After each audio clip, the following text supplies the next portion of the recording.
ببرسة دتخارة شتايا قماية جنخة دخلولة بغدادة تمع بدلس هتا ودربنتت إماية من بني آها رستاقة جو دشتة نينوى مريزلة خيادة سبرة وسايوم سوريايا بعراق بعدرانا عم قنطرون أكاديمايا كنوشيايا خازو ياخد قرشتة ضدرانا عالكتاوى خد شمت يقداند بغدادة خلولة قم آخلة نورة ومشخلة بلالتازي لتريس سايومة مقلسة كور أبسقوبا عمار ياكو وميقرا دكتور باسم إيليا وآها عال آوانة قنطرون برستاقة عنكاوى بأربيل وهدر آها زوياخ اشتارايا قايوم ميقرا فاروق حنا عطو وخامنيانا من كهنة مقلسة ومشتقلانة ومضبرانة وممثلانة ديطو كاسة وشت آسم شخلبة وأكاديماية وسبرة ويوذعاية وخاكنشا من مارواتا دوخة دها قدشا مريرة عامكنشا من يصيبة من ابني عمن كالدايا سوريايا آتورايا بشوراية زوياخا كليلة يهديرة خا دقيقة شتقة أخ إيقارة لروخاثة سهدة دها قنخا دخلولة بغدادة وباتر هادخ مقابل لم يقرأ أكد مراد مدبرانة دها زوياخا بشينا لهديرة عام إخدام هرتا عالكتاوى وتريسا يوم ديله من بطر قدشة بريلة أثوال خمنيانا من عود وياثا جو شوبان بريشة ومنا بريشايد جاو نديث بغدادة ويوم طلاثي بيرخى عويرة أثوال خخورزة دي لنايب هذه برسد بس غزيلا كبيرة أن نقيثي لا خكثاوى انبقلة من بغدادة من تري من بنوند بغدادة اللي هذه قدشة وأنا نقيثيها ولا بالخد جو بغدادة هذه دراشة هاو هذه كثاوى محكوخ إلا آثغل عنكاوى وعم آنت إيلو كثيوة أي كثاوى وخازخ ما صرنا ثقاوة والمملو إيوة وهليك قرتت هذه كثاوى مطيثة قبل خشينا بابا عمار كورة بسقوبة عمار وهرادخ قبل خشينا دكتور باسم يتوي عمان وتهاويبا خدوراشا شمخ كلن الادي كثاوى وانا قايوثة ادي كثاوى وبلطت ادي كثاوى دخيوة وخرتم شوريلي سايوما دكتاوى كور أبسقوبا عمار ياكو لأها زوياخا بمقروطة منهرتا بداها كتاوات يقداند بغدادة وداخي تيلم تخمنتا دكتوتي ودي لياثت قم خاوش لي بداها قدشا ممريانا كثيرين دوروا على معلومات اللي تخص الحادث سواء الأشخاص اللي كانوا موجودين المتوفين من هم أعداد إحصائيات كثيرين كتبوا أشياء كثيرة عن الحادث سواء أنه إذا رادوا معلومات اجتماعية وإنسانية أو أنه حاولوا أنه يستفسرون عن الأسباب اللي صار بها الحادث وشنو هي النتائج في خضم الكلام الكثير والكتابات الكثيرة. جتي فكرة بداية أنا أقول أن الفكرة الأولى في تأليف هذا الكتاب أنه كانت من دكتور باسم لما إجا علي تقريبا حالهم من حال كثيرين كانوا يجون على مركز العائلة المقدسة اللي موجود في قراقوش اللي عنده قاعدة بيانات مو فقط هذا الحادث لكن كثير من الأشياء اللي موجودة في قراقوش. إجا طلب بعض المعلومات عن الحادث نفسه كان عنده كراس عن المعلومات اللي تخص الحادث. فبالبداية كان أكو كراس بسيط مجموعة من الأوراق عن الحادث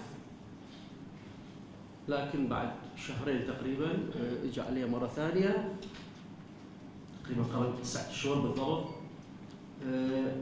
انه ابونا شنو رايك انه نحول هذا الكراس انه يصير كتاب لانه بالفعل محتاجين الى مصدر يكون موثوق ومن الوسط اللي صار بينه الحادث.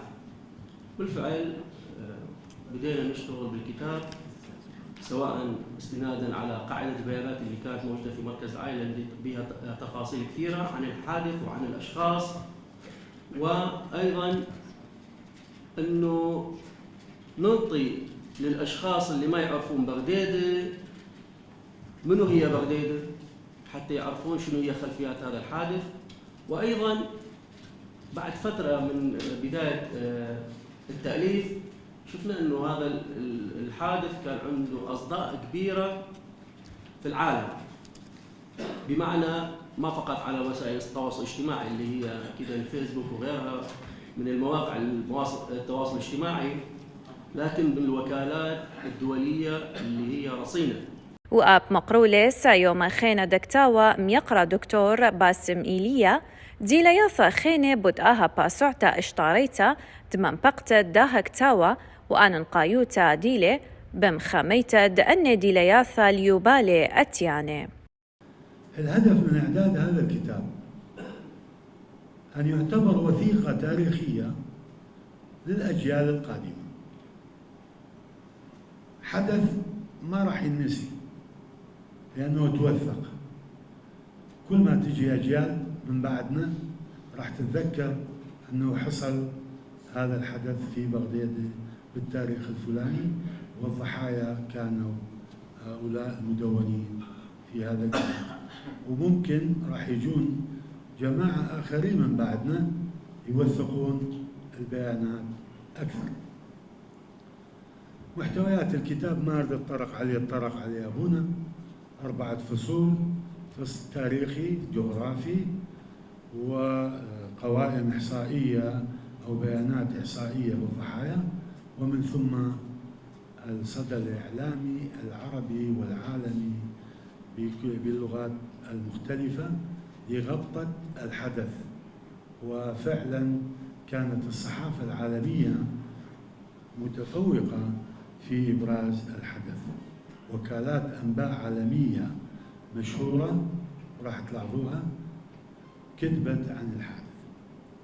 أيضا ضمن الكتاب مواكب العزاء انطلاقا من بغداد إلى مقبرة القيامة، جلسة العزاء اللي أقيمت في كنيسة مار بهنان وصارة، وحضروه كل المسؤولين ابتداء من رئيس الجمهورية ونزولا إلى أبسط شخص. كان تعاطفهم وتضامنهم مع الحدث. المسؤولين في الدولة العراقية والمسؤولين في إقليم كردستان كانت مساهمتهم واضحة في تقديم العزاء لأهالي الضحايا. الحدث نعم كان حزين جدا، ولكن أثبت للعالم أن العراقيين جميعا إخوة، لا فرق بين هذا وذاك، لا بالقومية ولا بالدين ولا بالجنس. نسمع من أبونا بعد صدور الكتاب الصدى، أين كان وكيف كان وما هي ردود فعل التي وجدتموها مؤثرة وممكن البناء عليها لأمور أخرى في المستقبل. إقبال الناس على الكتاب كثير، ما فقط أنه اقتناء الكتاب لكن قراءة الكتاب بالذات. يمكن يجي هذا من باب سهولة الكتابة اللي موجودة في الكتاب. راح تلاحظون اللغة سهلة جدا حتى واحد يقراها، ما بها تعقيد الكتابة. ثانيا، واحد من الأشياء اللي حاولنا أنه نسهل القراءة أنه ما نعمل ولا نألف كتاب ضخم جدا موسوعة. الحقيقة أنتم تشوفون الكتاب اليوم 208 ورقة صفحة، لكن المسودات اللي موجودة عندي بالحاسبة تطلع 3 مرات قد هذا الكتاب. حاولنا أن نختصر كثير من الأشياء وننطي الزبدة والأهم الأشياء اللي تخص الحادث. فهذا واحد من الأشياء اللي الناس فاعلوا معها بالعنوان. من الأشياء الأخرى اللي البارحة كان واحد من الأشخاص يستفسر من عندي عن شيء مهم جدا موجود في تاريخ بغداد وما كان معروف، اللي هي راح تلاحظوها بالفصل الأول التاريخي. اللي هي سميتها العنوان الوثيقة المنسية، واللي تتكلم عن وثيقة رسالة كتبوها أهالي قرقوش سنة 1925 إلى عصبة الأمم، لما كان أكو الصراع بين تركيا والعراق على الموصل. معروفة القضية، سموها بعصبة الأمم، وقتها ما كان أكو أمم متحدة، كانت عصبة الأمم، قضية الموصل. فاللجنة اللي كانت مسؤولة عن أنه تنطي الجواب على أنه هل الموصل تابعة للعراق أم الموصل، كان يفترض أن تزور أهالي قرقوش حتى يستفسرون من عندهم هم شنو رأيهم بالموضوع. فاللجنة اللي كان أسستها عصبة الأمم ما جت على قرقوش، فأهالي قرقوش راح تشوفون هاي الفقرة مهمة جدا، كتبوا رسالة إلى عصبة الأمم واعتبرت واحدة من الوثائق الرئيسية في قضية الموصل. السؤال هو عند الناس، يعني أقدر أقول الناس تستفسر هل الإجراءات والأمور اللي صارت من قبل الجهات المعنية تجاه هذا الحدث الكبير هل كانت بمستوى مقبول عند الناس؟ هل هناك ملاحظات لهذا الطرح؟ احنا بالبداية، بداية الكتاب كتبنا عبارة: نحن لسنا جهة قضائية أو أمنية أو تحقيقية حتى نحكم على الحادث هو متعمد أو عرضي.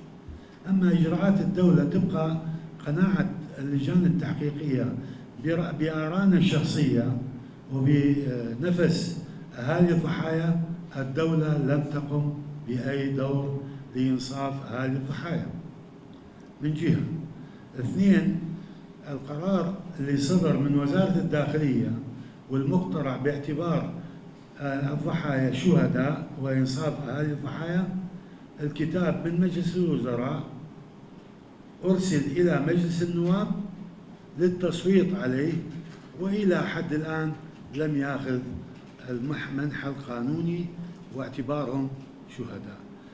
هذا اللي كل ما نريد نقوله في هذا المجال، وما نريد نحكم مسبقا لأنه لحد الآن اللجنة التحقيقية لم تنتهي تحقيقاتها، والقرار النهائي بالقضية لم يصدر بعد. تقرير وزارة الداخلية كان مستعجل جدا، ولكن القرار النهائي بالقضية لم يظهر بعد، ولهذا لا نستطيع أن نسبق الأمور ونحكم على دور الدولة أو غير ذلك. ما أعرف لحد اليوم أنا شلون واقف على رجلي، شلون دا أحكي، شلون دا أفكر. يمكن لما نصير عاجزين إلى حد أنه نعبر عن عن عقلنة الأمور وفهمها وتفسيرها وتحليلها، يمكن نترك المجال دائما نقول بين إيدين ربنا. يمكن العلم اليوم والإمكانيات اللي موجودة، اجونا كثير زوار ذكروها، يمكن أبونا عمار والدكتور باسم، من رئيس الجمهورية إلى أقل أو خلينا نقول أصغر مسؤول أو موظف بالدولة. الأيام الأول فقط ومنحة الطوارئ أعطيت، زين الأضرار النفسية لهذه الفاجعة واللي وقعها علينا احنا اليوم. يعني ايش نقول؟ صرت انا اعيش المزمور اللي يقول: صارت دموعي خبزا نهارا وليلا، ماكو يوم نمر من دون ما تنزل دمعة من عيوننا، ولكن هل الدموع تعيد من ذهبوا وقضوا نخبهم، اللي ضحوا بالغالي والنفيس حتى اليوم احنا نكون موجودين على هذه المعمورة.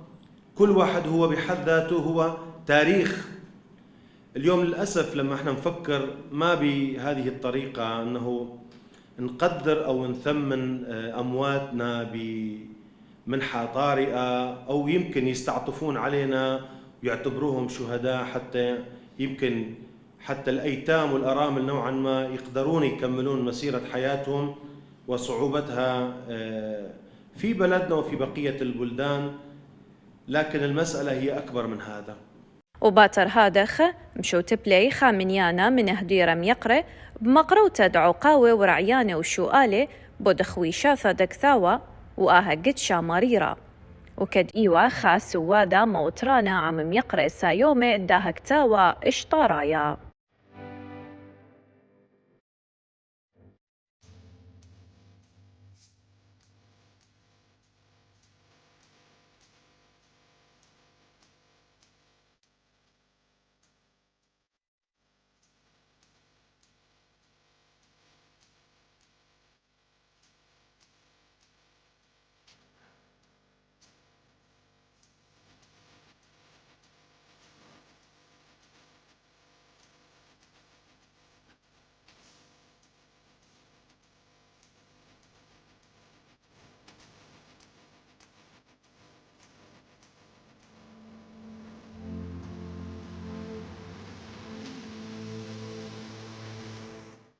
وعم خوتام الدها زوياخة قرش لي سايوم دكتاوة تيقدانت بغدادة درانا على النسخة منه وانباليته على الهديرة.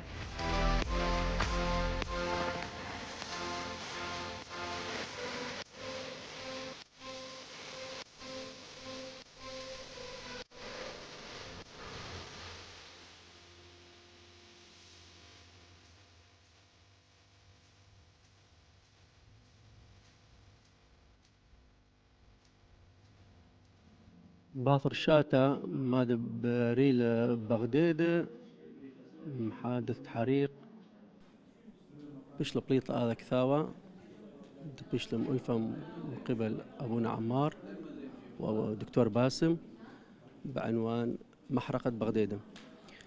كثاوة إيه بتفاصيل عن ما دبريل بحادث محاولة أنه مثقف كل ما حصل من مواقف تضامنية وإحصائيات عن من مثل القواي منيوة أيتام أرامل قورة أطفال إنشة، وأيضا مواقف حلم ناشد فيهن التعازي ببغداد كما قاها بريهن قورياثة وأيضا أصداء العالمية. وبداية ميران إنه ناشي أكيدا يذئن حادث بس لكذي من إلى بغداد، ولهذا وذلن تريفص القماي خمن تاريخي وخلنا يبقى عن جغرافيا وعن السكان وعن من ديانة عامة دينا بغداد حتى مقيمة ديا البحادث ديا ميلة بريا بغداد بتاريخ ديدا كماثا السوري وكماثا هو الحيل من ديانة دا سوريا توثب عراق وبريل بقى حيل من ديانة أيضا دا عراق. أكيد جهود حالية وحتى تباش بليطة هذا كثابة قبل ثلاثة مؤلفين تش أيرخة والحمد لله بش لطبيعة ونشيرة وجودي آخر أكيد مركز ثقافي الأكاديمي شكرخ حيل هذا اللقاء وتوقيع دكثاوة آخر. بدعوة كريمة من اتحاد أدباء الكتاب السريان في عنكاوة حضرنا جلسة توقيع كتاب محرقة بغداد من تأليفي وتأليف الخورسقف عمار ياكو. كانت فكرة تأليف الكتاب بعد حصول الفاجعة والمحرقة ارتأينا أن نوثق هذه الأحداث بكتاب رسمي ليبقى إلى الأجيال القادمة ولتذكر الأجيال القادمة أن ما حصل في بغداد كان كارثة فاجعة ألمت بأهل الضحايا وإلى الأبد راح يكون هناك حزن دائم لدى هؤلاء. هذه الحادثة كان لي نصيب بها أقاربي حفيدتي ومن هنا جاءت فكرة تأليف الكتاب حتى نوثق ما حصل في بغداد. كانت جهود الخورسقف عمار ياكو كبيرة جدا وواضحة في توثيق أعداد الضحايا من حيث الجنس والعمر والعشائر الأخرى. هنا أريد أذكر تعاطف وتضامن كافة أبناء شعبنا من العشائر من القرى المجاورة من إقليم كردستان من الحكومة المركزية من خلال تواجدهم في مكان الحادث وحضورهم مجالس العزاء وأيضا السادة النواب الذين حضروا مجالس العزاء، شيوخ العشائر ورجال الدين بكافة الطوائف حضروا مجالس العزاء، إضافة إلى ممثلي المرجعيات الدينية حضروا في كنيسة بهنان وسارة. هذا الكتاب يعتبر وثيقة من الوثائق التي تخص حادثة محرقة بغداد. لا أريد أن أطيل وكل ما أريد قوله هو موجود في الكتاب، يمكن الاطلاع عليه أثناء القراءة. شكرا جزيلا. اديو مقيم حوياد الصبر والسايو من سرياي بقو عنكاوة بآوانة قنطرون أكاديمايا خاز وياحق راشد رعنا حفل توقيع كتاب بخو شمة محرقة بغداد، عرس تحول من الفرح إلى مأتم أو بيشيل كثيوة بيد تريسا يوم تريكاثو من ناشد بغداد الخور أسقف ياكو ودكتور عمار ياكو والدكتور باسم إيليا هاويل. أني بايك ثاوة إثوى خكثاوي وخكثاوة شاطرته وتوثيق الكل دوحة وسهدت زلو جو جنحة جو برما